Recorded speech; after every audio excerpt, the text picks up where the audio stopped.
What's up? I'm Crab Nebula 917, but I think I'd rather go by my DJ name, DJ Jawman. And I want to start doing music commentary. So we're here. I have a lot of like niche topics, ideas that I have. So I think I'm just gonna like kind of go for it. There's a lot of things that you really can't find much organized information about.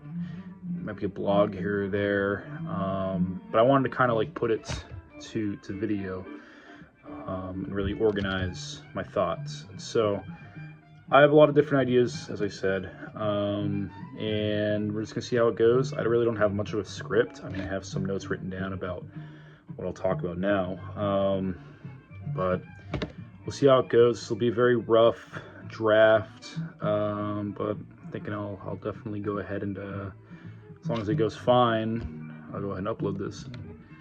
Here you are now watching it. So of course we're talking about Windham Hill today, the record label, the new age label. A lot of people don't realize there actually is a lot of talent within the label, and it's one label that actually I started to collect a long time ago. It was one I got really interested in a few years ago when I started working at a record store. I was taken aback by some of the releases, such as the one you might be hearing now. I'm not sure how faint it is. Of course, it is Turtle Island String Quartet's Metropolis. Definitely my favorite of theirs. This is unbelievably good. They cover tons of great jazz pieces. The one that's playing now is Jocko, which is a Pat Metheny piece. And they cover Duke Pearson, John Coltrane, Bruce Williamson, Lee Morgan, Horace Silver, Mark Summer.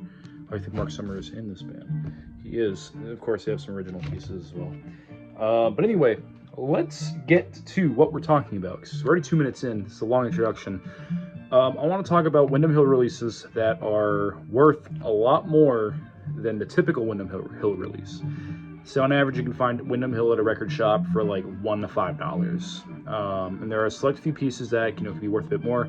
And I have 4 that I'm going to talk about now that are worth more than $10, and it can be worth upwards of hundreds of bucks. So enough about the introductions. Let's just get right into it. First, I want to talk about the first official Windham Hill release, which is William Ackerman's The Search for the Turtle's Navel. There were a lot of reissues for this one, a whole bunch, kind of like most of these actually.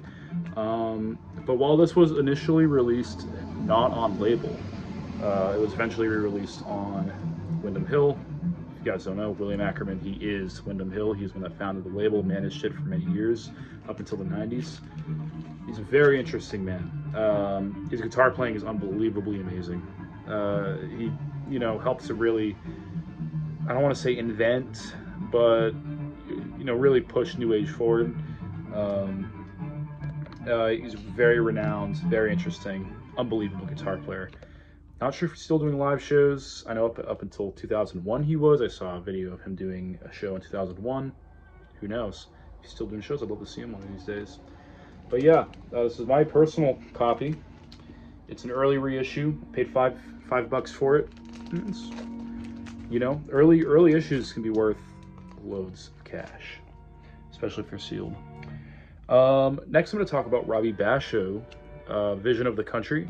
I do not own a copy of that, not even a reissue. They're very expensive, but they were issued on Windham Hill. So there are 2 Robbie Basho releases that were released on Windham Hill. One of them was this one. Technically Lost Lake Arts, but it's a sub-label. This one is a bit more common. This one saw a little bit more distribution. I've seen a few copies of these floating around. I paid about $20 for this one. It's in great shape. It's a reissue from like 1982 or 3, I believe.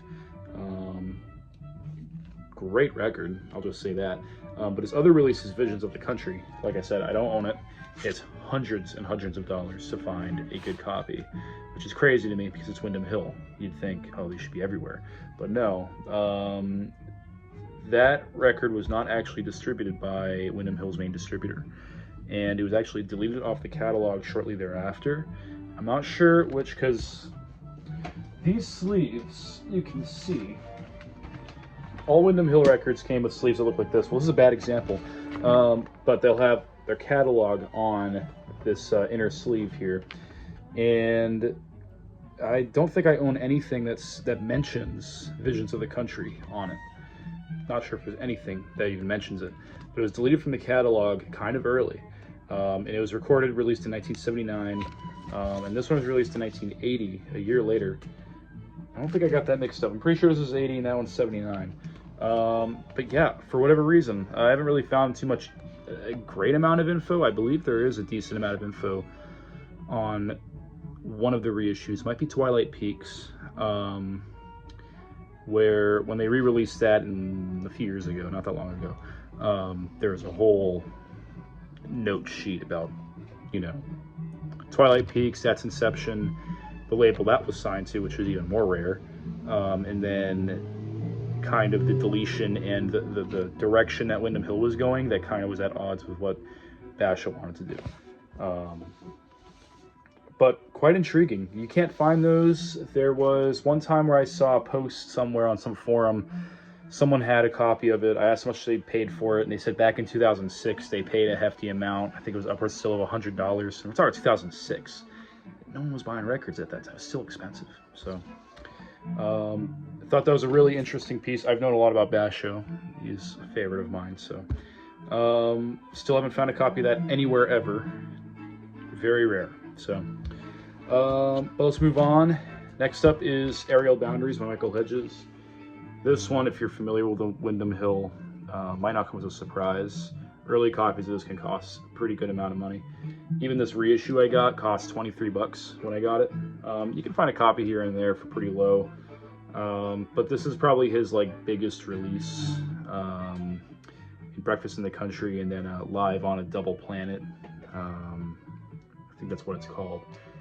Those are also pretty popular, but I think this is his big one, Aerial Boundaries. And yeah, I mean, it's an amazing release. I mean, Michael Hedges is often cited as the best of the best. There's no better guitar player than he. Sometimes there's some competition. Leo Kottke people cite as best, but obviously it's subjective. But I mean, this guy is unreal. He can do with one hand what 20 guitarists could not do altogether. It's unbelievable. I think he was really one of the big ones to really push Windham Hill forward with all their releases. So, great record, great LP. Sadly, he tragically passed away in the late 90s of a car crash. But, I mean, those can cost upwards of $100 even further.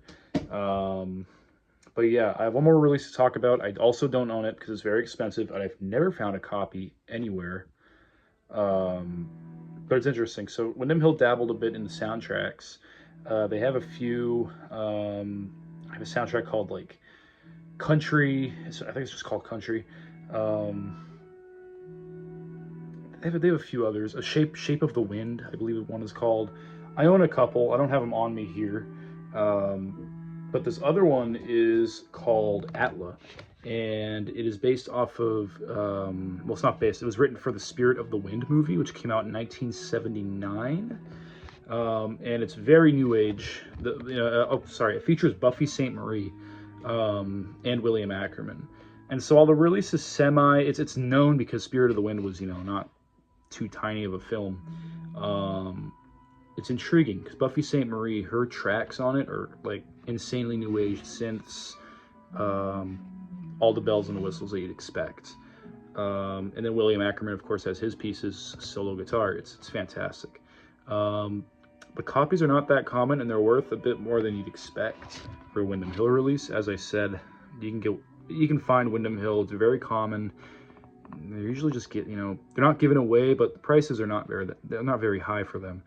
The stock is pretty high, and the demand is not the highest. I mean, for collectors, people will seek them out. For example, I was buying tons of Windham Hill releases. I have most things, especially the early stuff from, the 70s up until the late 80s. There's just some I've never seen before, and Atla is one of them. But it is a very awesome album, very interesting. the collaboration between Buffy and William. This is really neat to me. I've heard it online, never in person. But yeah, those are the 4 releases I just wanted to touch upon. I'm sure I missed some info, to be honest. I'm just a collector. Like I said, this is kind of a niche topic, but it's something that I wanted to talk about.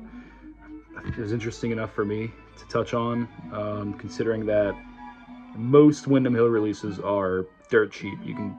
I've found many copies of many all over the place, but some are much harder to seek out, and for one reason or another, are kind of valuable. So, yeah, that's about it.